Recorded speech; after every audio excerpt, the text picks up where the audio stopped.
नसल्ली अला रसूलिहिल करीम।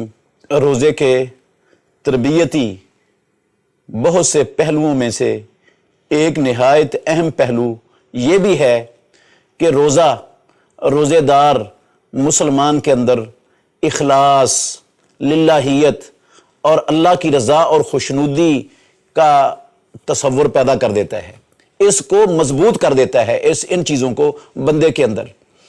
क्योंकि जितनी भी इबादतें हैं उनमें से सबसे पोशीदा और मख्फी तरीन इबादत सिर्फ रोज़ा ही है। बंदा नमाज पढ़ता है और नमाज मुसलमान मर्दों पर बाजमात अल्लाह ने फ़र्ज की है, तो जब बाजमात नमाज पढ़ेगा तो सारी मुसलमान नमाजी उसकी नमाज के उसकी इस इबादत को देख रहे होंगे। हज करता है तो हज भी सारे मुसलमान एक ही जगह पर इकट्ठे कर रहे होते हैं, वो भी उनसे मख्फी नहीं हो सकता। अगर वो ज़कात देता है, ठीक है, आम लोगों से तो वो छुपा लेगा, लेकिन जिसको ज़कात दे रहा है उसको तो पता चल रहा है ना कि मुझे ज़कात मिल रही है, उससे तो नहीं पोशीदा रह सकता। लेकिन ये रोज़ा वाहिद ऐसी इबादत है जिसको बंदा जानता है और रब्बुल आलमीन जानता है, कोई तीसरा नहीं जानता। वो लोगों के साथ बैठकर खाए पिए, उनके साथ सहरी करे, इफ्तारी करे, लेकिन बीच में छुप कर, वो किसी कमरे में जाकर अलग होकर, लोगों की नजरों से ओझल होकर खा ले पी ले, किसी को क्या पता चलना है, सवाल ही पैदा नहीं होता किसी को पता चल जाए सवाए रब्बुल आलमीन के। तो ये रोज़ा मख्फी तरीन इबादत है, इबादतों में से ये अल्लाह और बंदे के दरमियान राज है। और इसीलिए हदीस कुदसी के ये लफ्ज़ हैं, अल्लाह रब्बुल आलमीन ने फरमाया अस्सौमु ली व अना अजज़ी बिही, रोज़ा बंदा मेरे लिए रखता है और मैं ही इस रोज़े की जज़ा दूंगा बंदे को।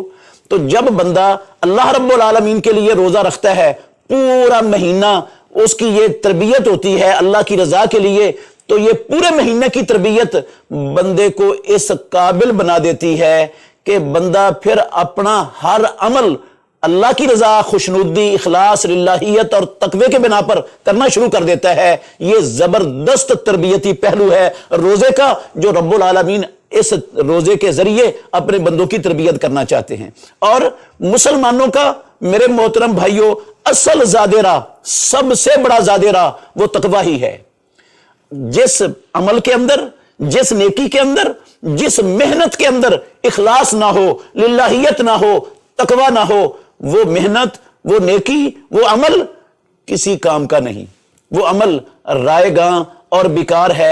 अल्लाह रब्बुल आलमीन के यहां उस अमल की कोई कदर कीमत और कोई हैसियत है ही नहीं। रसूल मुकर्रम सल्लल्लाहु अलैहि वसल्लम कहते हैं, अल्लाह ने फरमाया मन आमिला अमलन अशरका फीहि माइया गैरी तरकतुहु व शिरकहु, जो मेरे अमल करेगा मेरी रजा के साथ, इखलास के साथ, किसी और को भी शरीक कर लेगा, मैं उसके अमल को भी छोड़ दूंगा, मैं उस बंदे को भी छोड़ दूंगा। ना उस बंदे की जरूरत है ना उसके अमल की जरूरत है।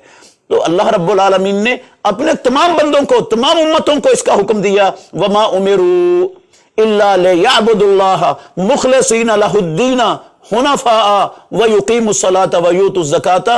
उनको यह हुक्म दिया था कि अपनी हर इबादत वो लिल्लाहियत की बुनियाद पर हो, इखलास की बुनियाद पर हो, रब की रजा और खुशनुदी की खातिर हो, और कोई मकसद और कोई नियत ना हो।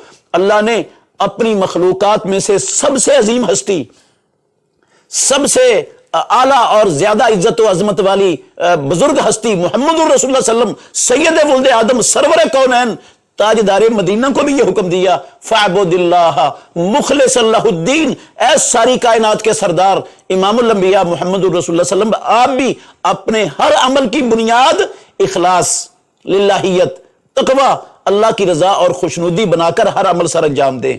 तो ये असल ज़ादेरा है। इससे ही अल्लाह रब्बुल आलमीन के यहाँ जो है ना वो इबादात और नेकियां पजीराई इनको मिलेगी, काबिल कबूल होंगी, और इसी से हम हमारे लिए नजात का जरिया बनेंगी और कामयाबी का रास्ता निकलेगा।